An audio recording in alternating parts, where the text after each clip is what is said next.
Good morning fifth class. आज आप लोगों की साइंस की क्लास है और जो आज चैप्टर हम पढ़ रहे हैं वो है आपका chapter number 9, states of matter.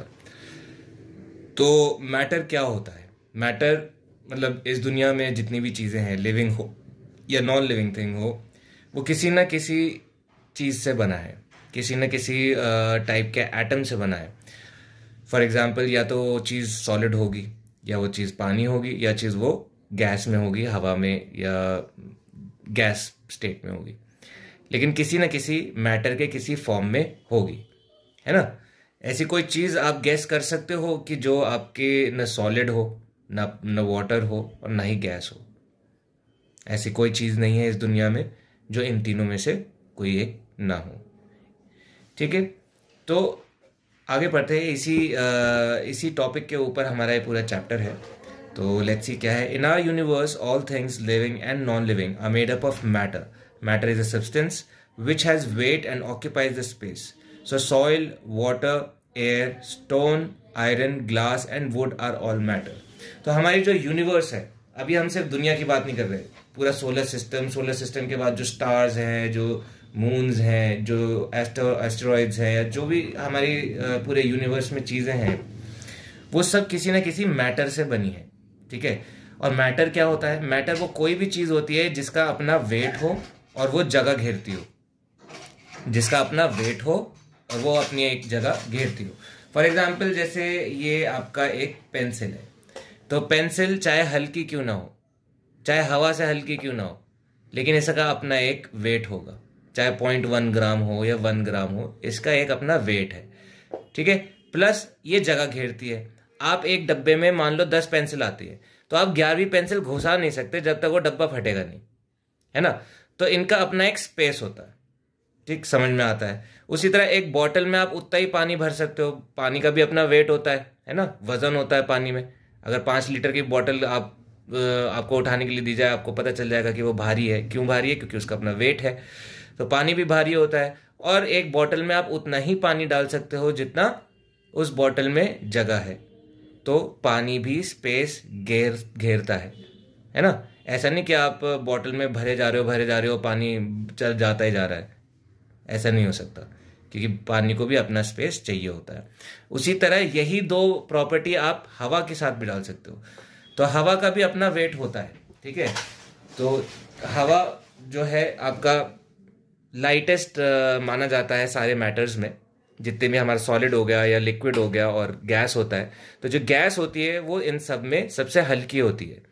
ठीक है, तो जो आपका गैस है, अगर हम इसकी बात करें स्पेस ऑक्यूपाई करता है कि नहीं, तो क्या अगर मैं आपसे पूछूं कि हवा स्पेस ऑक्यूपाई करती है, तो बिल्कुल हवा भी आपका स्पेस ऑक्यूपाई करती है। कैसे? जब आप बलून में हवा भरते हो, जब आप किसी गुब्बारे में हवा भरते हो, तो गुब्बारे में आप एक लिमिट तक ही तो हवा भर पाओगे। ऐसा तो नहीं है कि आप फूंकते जा रहे हो और जो गुब्बारा है वो भर ही नहीं रहा है, वो फूल ही नहीं रहा है। ऐसा नहीं होता। हवा को भी अपनी स्पेस चाहिए होती है। आप ज़्यादा हवा भरोगे तो वो बलून फटने के पूरे चांसेस होते हैं। ठीक है, तो मैटर के कुछ एग्जाम्पल्स यहाँ पे लिखे हुए हैं। जैसे आपका सॉइल हो गया, ज़मीन, मिट्टी, वाटर, पानी, एयर, हवा, स्टोन, पत्थर, आयरन, लोहा, ग्लास, शीशा, वुड, आपकी लकड़ी, ये सब क्या है? ये सब मैटर है। इनका अपना वेट है और ये अपनी एक जगह घेरते हैं। ठीक है, we also need to know what an object is. तो आपको ये भी पता होना चाहिए कि ऑब्जेक्ट किसे कहते हैं। ऑब्जेक्ट का मतलब क्या है? Yes, a limited part of matter is called an object. एक मैटर का एक लिमिटेड पार्ट, उसको हम ऑब्जेक्ट कहते हैं। इसका क्या मतलब है? For example, iron is an kind of matter but an iron rod is an object. ठीक है, again paper is matter but a book is made of paper. A book made of paper is an object. Wood is matter but a chair made of wood is an object. Do you understand now? तो simple सी बात है, ये pencil किससे बनी है? लकड़ी से, है ना। तो जो ये पेंसिल है, पेंसिल को हम ऑब्जेक्ट बोलेंगे, लेकिन जो लकड़ी है वो मैटर है। समझ रहे हो? उसी तरह शीशे की लाखों चीज़ें होती हैं। तो हमारे गाड़ी का जो शीशा है, गाड़ी का शीशा हमारा ऑब्जेक्ट है, बना किससे है? वो किस मैटर से बना है? वो शीशे से बना है, ठीक है। तो वो शीशा मैटर है, ग्लास मैटर है, और गाड़ी का जो विंडशील्ड है वो आपका ऑब्जेक्ट है। चलो एक एक एग्जांपल और ले लो। ये क्या है आपका? जैसे आपका प्लास्टिक का ढक्कन है, ठीक है, तो ये जो ढक्कन है ये एक ऑब्जेक्ट है। लेकिन ये मैटर किस मैटर से बना होगा? ये प्लास्टिक से बना है। तो मैटर क्या हो गया? प्लास्टिक। और उस मैटर से बनी हुई चीज को ऑब्जेक्ट कहते हैं। तो मैटर से कोई चीज बनती है तो उसे हम ऑब्जेक्ट बोलते हैं। और वो ऑब्जेक्ट, वही वाइस वर्सा, ऑब्जेक्ट जिस चीज से बनता है उसको मैटर बोलते हैं, ठीक। वो बेसिक चीज जिससे आपका ऑब्जेक्ट बनता है उसे मैटर बोलते हैं। तो and what is tyre made up of? Rubber. तो मतलब जो हमारे गाड़ियों का टायर होता है वो किससे बनता है? रबर से। तो टायर क्या हो गया? आपका ऑब्जेक्ट है। मैटर क्या हो गया? रबर हो गया, ठीक है। Tyre is an object and now you can obviously understand what gold is and what jewellery is. तो गोल्ड क्या होता है? गोल्ड आपका जो सोना होता है, सोना आपका एक मैटर है। लेकिन जब हम उस सोने से कोई चीज बना देते हैं वो चीज आपकी ऑब्जेक्ट बन जाती है। फॉर एग्जाम्पल हम सोने से हमने अंगूठी बना ली, तो अंगूठी क्या हो जाएगी? आपकी ऑब्जेक्ट हो जाएगी, ठीक है। गोल्ड आपका प्राइमरी मैटर रहता है, ठीक। अब मैटर हमें किस किस फॉर्म में मिलता है, ठीक, तो अब हम वो पढ़ेंगे। तो मैटर हमको 3 फॉर्म्स में मिलता है। मैटर हमको 3 फॉर्म्स, आगे पढ़ते। Matter is found in 3 states: solid, liquid, gas. These are called physical states of matter, ठीक है। तो सॉलिड स्टेट में मिलता है, सॉलिड स्टेट में मिलता है, लिक्विड स्टेट में मिलता है, गैशियस स्टेट में मिलता है। लिक्विड किसे? पानी, water, watery state, liquid state. हर चीज़ वाटर नहीं होती इसलिए हम उसको लिक्विड बोलते हैं। और गैशियस, जिससे गैस वाली स्टेट में होता है। तो इन तीनों स्टेट्स में से कोई एक स्टेट में होता है मैटर, ठीक है। और इसको हम, इन तीनों स्टेट्स को हम कहते हैं फिजिकल स्टेट्स ऑफ मैटर, ठीक। सॉलिड, तो अब हम पहला स्टेट के बारे में पढ़ेंगे। A solid has a definite shape and volume. The shape of a solid does not change unless some force is applied on it. A solid is generally hard and does not flow. It does not diffuse in air. तो simple है, solid में क्या फ़र्क है? Solid जो होता है वो आपका एक शेप होता है, उसका एक पर्टिकुलर शेप होता है, चाहे वो टेढ़ा मेढ़ा ही क्यों ना हो। जैसे कि यहाँ पे एक पत्थर है, टेढ़ा मेढ़ा है, लेकिन इसकी एक शेप है ना, टेढ़ा मेढ़ा ही रहेगा वो अपनी शेप चेंज नहीं करेगा। जैसे पानी है, पानी को आप ज़मीन पे गिरा दो तो वो बिखर जाता है, बॉटल में डाल दो तो बॉटल की शेप ले लेता है। तो पानी की तो शेप नहीं होती, लेकिन सॉलिड की शेप तो चेंज नहीं होती ना। सॉलिड वही शेप होती है उसकी, फिक्स्ड शेप होती है उसकी, चाहे वो चौकोर हो, चाहे वो गोल हो, चाहे वो आड़ी टेढ़ी हो, लेकिन सॉलिड की फिक्स शेप रहेगी। और वो जगह भी उतनी ही घेरेगा, वो ज़्यादा जगह नहीं घेरेगा, कम जगह नहीं घेरेगा, वो उतनी ही जगह घेरेगा जितनी पहले घेरता था, ठीक है। ये पहला पॉइंट हो गया सॉलिड के बारे में। दूसरा कि सॉलिड अपनी शेप चेंज नहीं करता जब तक उस पर किसी तरह का प्रेशर अप्लाई ना हो। अब जैसे ये पेंसिल है, इसकी ये शेप है, अब जब तक मैं इसको तोड़ मरोड़ के कचुम्बन नहीं बना दूंगा तब तक इसकी शेप यही रहेगी, है ना। तो इसकी शेप चेंज नहीं होती, सॉलिड की शेप चेंज नहीं होती जब तक इस पर कोई प्रेशर अप्लाई नहीं करा। अब मैं इसको ऐसे करके पकड़ के तोड़ दूं तो ये इसकी शेप चेंज हो जाएगी क्योंकि मैंने इस पर प्रेशर डाला, ठीक है। एक चीज प्रेशर हो गया आपका, यहाँ कहाँ लिखा है? फोर्स।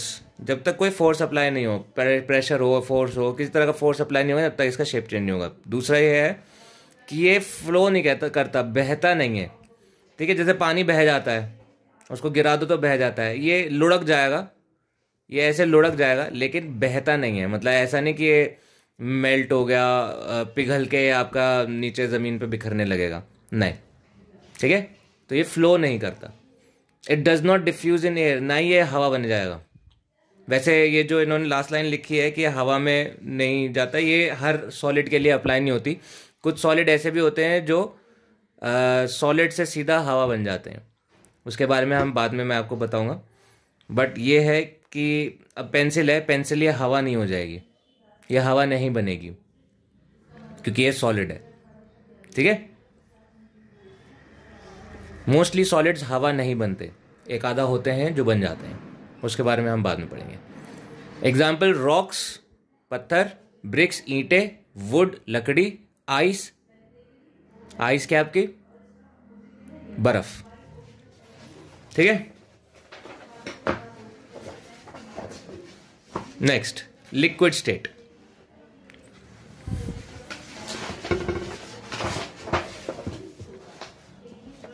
तो लिक्विड स्टेट क्या होता है? A liquid has a definite volume but does not have a definite shape. It takes the shape of the container in which it is kept. तो लिक्विड जो होता है उसका एक वॉल्यूम होता है। वॉल्यूम से आप क्या समझ सकते हो कि अगर मेरे पास 1 लीटर पानी है, वो 1 लीटर जो है वो उसकी मात्रा है। वॉल्यूम क्या हो गया? मात्रा होती है। ठीक है, तो पानी की एक मात्रा होती है जो कि उतनी ही रहती है। मतलब अगर 1 लीटर पानी है, चाहे आप उसको ज़मीन पे गिरा दो, चाहे आप उसको किसी ग्लासेस में डाल दो, चाहे आप किसी दूसरे ढक्कन में डाल दो, है ना, तो रहेगा वो 1 लीटर पानी ही। वॉल्यूम उसकी उतनी ही रहेगी, मात्रा उसकी उतनी ही रहेगी, लेकिन उसकी अपनी कोई शेप नहीं होती। सॉलिड में शेप होती है। ठीक है, it takes the shape of the container in which it is kept. मतलब वो जिस भी डब्बे में, जिस भी कंटेनर में, जिस भी बॉटल में डालोगे उसका शेप ले लेगी। जैसे ये देख रहे हो आप, इसमें है तो इसका शेप ले लिया, इसमें है तो इसका शेप ले लिया, इसमें है तो इसका शेप ले लिया। A liquid can flow from higher to lower level. यानी कि अगर मैं पहाड़ से पानी गिराऊंगा तो वो नीचे, ऊंचाई से नीचे की तरफ गिरेगा, है ना, बहता है।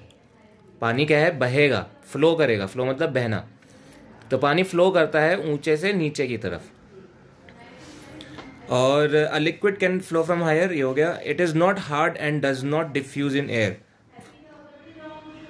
तो ये हार्ड नहीं होता और हवा में डिफ्यूज नहीं होता। मतलब कि अगर ये पानी है या तो ये पानी जो है हवा में, हवा नहीं हो जाएगा। ये भी जो है एक सेंटेंस जो है, इसके साथ मैं पूरी तरह से वो नहीं करता हूँ, क्योंकि कुछ लिक्विड ऐसे होते हैं जो हवा भी बन जाते हैं। ठीक है, तो इसके बारे में हम आगे पढ़ेंगे। तो ये आपके कुछ एग्जांपल्स हैं, मिल्क, वाटर, ऑयल, ये सब आपके लिक्विड्स होते हैं। ठीक, gas. A gas has neither definite shape nor a definite volume. तो गैस जो होती है उसकी ना ही अपनी एक डेफिनेट शेप होती है, कोई शेप नहीं होती है हवा की, और ना ही उसकी कोई वॉल्यूम होती है कि आपने एक कंटेनर में एक लीटर हवा डाल ली, है ना, ऐसा नहीं हो सकता। हवा की ना ही कोई वॉल्यूम होती है, ना ही कोई शेप होती है, बट वो जगह घेरता है, इसलिए वो मैटर है। ठीक है, मैटर की 2 प्रॉपर्टीज़ पढ़ी थी हमने कि एक उसका अपना वेट होता है और ये वो अपनी जगह घेरता है। तो हवा का अपना कोई वेट एग्जैक्टली आप नहीं कह सकते, बट उसको वो एक स्पेस जो है घेरता है, इसलिए वो एक मैटर है। ठीक है, तो सॉलिड और लिक्विड की अपनी शेप होती है, सॉरी अपना वॉल्यूम होता है, लेकिन गैस का अपना वॉल्यूम भी नहीं होता। आपके एक ग्लास में आपने 1 लीटर हवा ले आए, ऐसा नहीं हो सकता, है ना। तो ये चीज़ है। तो it occupies the complete space in container in which it is kept. Gases can flow in all directions. तो जो हवा है, अब जैसे पानी है, पानी आपका ऊंचे से नीचे की तरफ बहेगा, लेकिन जो हवा है वो कैसे भी बह सकती है, वो ऊपर नीचे साइड में हवा है, वो किसी भी तरफ किसी भी डायरेक्शन में उड़ सकती है। ठीक है, एयर, ऑक्सीजन, नाइट्रोजन, ये सब गैसेस का एग्जाम्पल है। कार्बन डाइऑक्साइड, ये सब गैसेस हैं। ठीक है,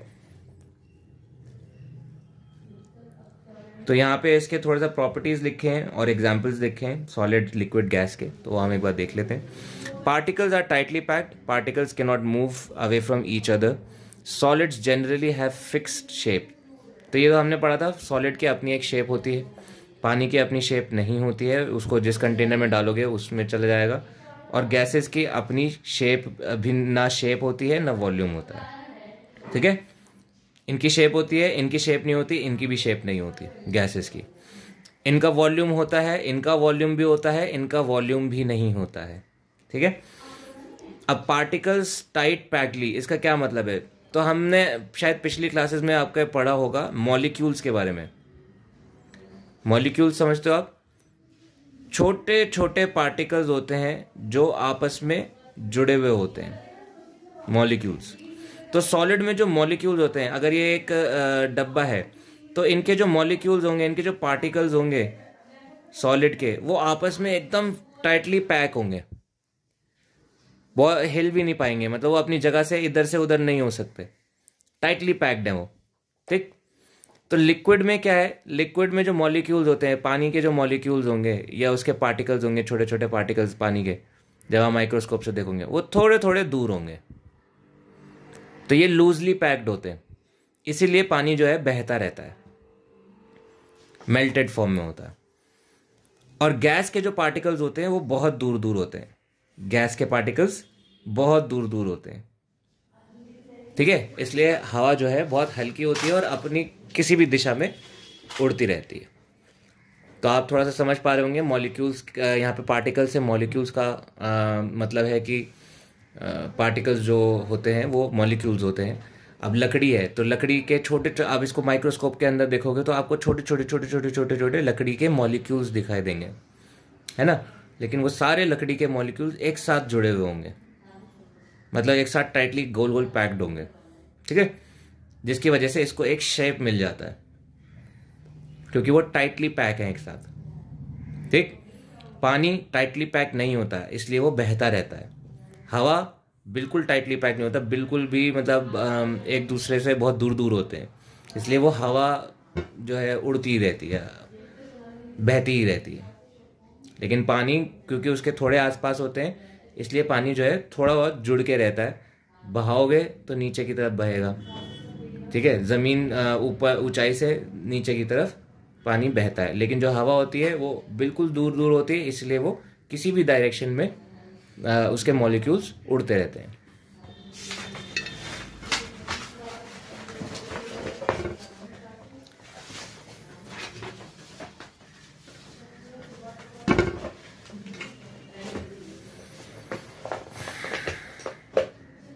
तो अब हम पढ़ेंगे changes in state of matter. तो हमने ये पढ़ा कि मैटर क्या होता है। अब हम ये समझेंगे कि जो मैटर होता है वो अपना स्टेट कैसे चेंज कर सकता है, यानी कि एक जो मैटर है आपका, वो एक सॉलिड है आपका, सॉलिड को हम पानी कैसे कर सकते हैं और पानी को हम हवा कैसे कर सकते हैं। तो ये उसके बारे में ये वाला टॉपिक आपका समझाएगा। तो एक सिंपल सा एग्जांपल है, जैसे आप पानी आपके हाथ में है, ठीक है, तो पानी को आप जमा दोगे फ्रीज़र में तो वो बर्फ़ बन जाएगा, और बर्फ़ क्या होती है, सॉलिड होती है। पानी क्या होता है, लिक्विड। तो हमने उसका टेम्परेचर जो है ठंडा कर दिया, टेम्परेचर कम कर दिया तो वो जम गया, तो वो सॉलिड बन गया। जब हम बर्फ़ को पिघलाते हैं यानी कि गर्म करते हैं तो वो आपका क्या हो जाता है, पानी बन जाता है ना। तो हमने उसका टेम्परेचर बढ़ा दिया तो सॉलिड ने अपना शेप चेंज कर लिया, अपना उसका मैटर चेंज हो गया और वो लिक्विड बन गया। फिर हमने उसको पानी को और उबाल दिया, उबालते ही सारा पानी हमने जो है भाप बना दिया, तो भाप बनते ही वो उसका मैटर फिर से चेंज हो गया और वो गैस में चेंज हो गया। ठीक है, तो हमने सॉलिड से लिक्विड से गैस में कैसे कन्वर्ट करते हैं ये हमने इस टॉपिक में समझा। इसका मतलब वही है कि आप टेम्परेचर बढ़ा के या कम करके किसी सॉलिड का या लिक्विड का या गैस का स्टेट चेंज कर सकते हो। उसी तरह अगर हम भाप को, अगर जैसे ऊपर हम कोई चीज़ को उबालते हैं, चाय उबालते हैं, तो चाय के ऊपर के ढक्कन में आप देखोगे पानी चिपका होता है थोड़ा थोड़ा थोड़ा सा। तो जब हम गैस को ठंडा करेंगे, उस स्टीम को ठंडा करेंगे, तो वो वापस से पानी बनने लगता है। ठीक है, तो इससे हमें ये पता चलता है कि हम हर मैटर का जो है उसका स्टेट चेंज कर सकते हैं टेम्परेचर के हेल्प से। ठीक, तो पढ़ते हैं, we know that substances change from one state to another on heating and cooling. तो हमें पता है कि एक सब्सटेंस का, एक मैटर का हम स्टेट चेंज कर सकते हैं हीट करके या ठंडा करके। Ice is the solid state of water. तो आइस जो है वो पानी का एक सॉलिड स्टेट है। Molecules in ice are closely arrange. तो आइस में जो है मॉलिक्यूल्स वो एकदम क्लोजली अरेंज्ड होते हैं, यानी कि टाइटली पैक्ड होते हैं उसके molecules. There is no space between two molecules. Molecules के दो मॉलिक्यूल्स के बीच में कोई स्पेस आपको नहीं मिलेगी। When the ice is heated, the space between the two molecules of the ice increases and it turns into water. तो हमने ये पढ़ा था कि जो सॉलिड होता है उसके मॉलिक्यूल्स एकदम टाइटली पैक्ड होते हैं, वो आसपास में हिल भी नहीं पाते, इसीलिए उनकी एक फिक्स शेप हो जाती है। इस लकड़ी के मॉलिक्यूल्स जो हैं आपस में टाइटली पैक्ड हैं, इसलिए इसकी ये पेंसिल की ये वाली शेप है। ठीक है, उसी तरह बर्फ़ के जो है मॉलिक्यूल्स आपस में एकदम टाइटली पैक्ड है, इसलिए उसकी ये ऐसी शेप है। जब हम इसको गर्म करते हैं, तो जब हम इसको गर्म करते हैं, जब हम बर्फ़ को गर्म करते हैं, तो ये जो उसके मॉलिक्यूल्स हैं, छोटे छोटे मॉलिक्यूल्स, ये वाइब्रेट करना शुरू करते हैं गर्मी की वजह से, और ये वाइब्रेट होते होते होते होते होते फैलते चले जाते हैं, फैलते चले जाते हैं। तो आखिर में क्या होता है, फैलने की वजह से ये जो मॉलिक्यूल्स होते हैं थोड़े दूर दूर हो जाते हैं एक दूसरे से, एक दूसरे से थोड़ा दूर दूर हो जाते हैं, जिसकी वजह से ये लिक्विड स्टेट में आ जाते हैं। ठीक है, तो वही चीज़ यहाँ पे समझाया गया है कि मॉलिक्यूल्स के, आइस के जो मॉलिक्यूल्स होते हैं उनका स्पेस जो है वो आपस में बढ़ने लगता है, मतलब गर्म करने की वजह से पानी की तरह जैसे उसके मॉलिक्यूल्स खुले खुले हो जाते हैं, उसी तरह इस बर्फ़ के मॉलिक्यूल्स खुलने लगते हैं। ठीक है, अब मैं अगर पेंसिल को गर्म करूँगा, अब ये हर चीज़ में नहीं हो सकता। ठीक है, हर चीज़ के साथ ये नहीं हो सकता। अब लकड़ी जो है वो आपकी पानी नहीं बन सकती, समझ रहे हो? तो अगर मैं इस लकड़ी को गर्म करूँगा तो ये जल जाएगी, राख बन जाएगी, लेकिन ये पानी नहीं बनेगी। लेकिन ऐसे और कौन सी चीज़ है जो आपका मेल्ट हो सकता है, जैसे आपका लोहा को अगर आप गर्म करोगे तो वो पिघल जाएगा, तो वो लिक्विड स्टेट में आ जाता है। फॉर एग्जांपल, अगर हम सोना हो गया, सोने को अगर हम पिघलाएंगे तो वो भी आपका पिघल के लिक्विड बन जाएगा। और ऐसी कौन सी चीज़ है जिसको हम जलाएंगे तो वो पानी नहीं बनेगा? फॉर एग्जांपल, जैसे कि आपका शीशा हो गया, शीशा, इसको आप जलाओगे तो ये पानी नहीं बनेगा। ठीक है, तो हर सॉलिड को आप लिक्विड नहीं बना सकते। ठीक है, कुछ सॉलिड होते हैं जो मेल्ट हो सकते हैं, जैसे कि आपका आयरन हो गया, आपका वाटर हो गया, या आपका सॉलिड हो गया, गोल्ड हो गया, सिल्वर हो गया, ये सारी चीज़ें आपकी मेल्ट हो सकती हैं। ठीक है, तो इनके मॉलिक्यूल्स फैल जाते हैं। तो नेक्स्ट हम पढ़ते हैं, when we again heat water, the space between two molecules of the water further increases. अगर हम इसी पानी को, हमने बर्फ़ को गर्म करके इसको पानी बना दिया, इसके मॉलिक्यूल्स फैल गए गर्मी से, अगर हम इसको और गर्म करेंगे तो ये जो मॉलिक्यूल्स हैं ये और दूर दूर हो जाएंगे। क्या हो जाएंगे? और दूर दूर हो जाएंगे। तो ये जो मॉलिक्यूल्स हैं ये इतने इतने दूर दूर हो जाएंगे। ठीक है, उससे क्या होगा, ये जो पानी है वो हवा बन जाएगा, गैस स्टेट में आ जाएगा, और पानी भाप बन के उड़ने लगेगा। ठीक है, तो ये चीज़ यहाँ पे समझाई गई है, यहाँ पे ये एग्जाम्पल दिया गया है। तो आई होप आप लोगों को यहाँ तक समझ में आया होगा। नीचे देखते हैं क्या लिखा है। सेलेक्ट वर्ड्स, एक छोटा सा आपके कुछ डेफिनेशंस लिखे हैं, या हम पढ़ लेते हैं, थोड़ा इंपॉर्टेंट है। Conversion of solid into liquid is called melting. तो सॉलिड को लिक्विड में बदलना, इसको इंग्लिश में बोलते हैं, साइंटिफिक वर्ड है इसका, मेल्ट करना, पिघलाना, melting. Conversion of liquid into solid is called freezing. तो लिक्विड को सॉलिड में बदलना, इसको फ्रीजिंग बोलते हैं, यानी कि जमाना। Conversion of liquid into gas, liquid को गैस में बदलना, इसको बोलते हैं evaporation. Conversion of gas into liquid is called condensation. जैसा हम पढ़ चुके हैं, इवेपोरेशन, कंडेंसेशन क्या होता है। ठीक है, जब हवा बारिश बन के नीचे गिरती है तो वो गैस से लिक्विड फॉर्म में बन के गिरती है। वो किस वजह से गिरती है? कंडेंसेशन की वजह से।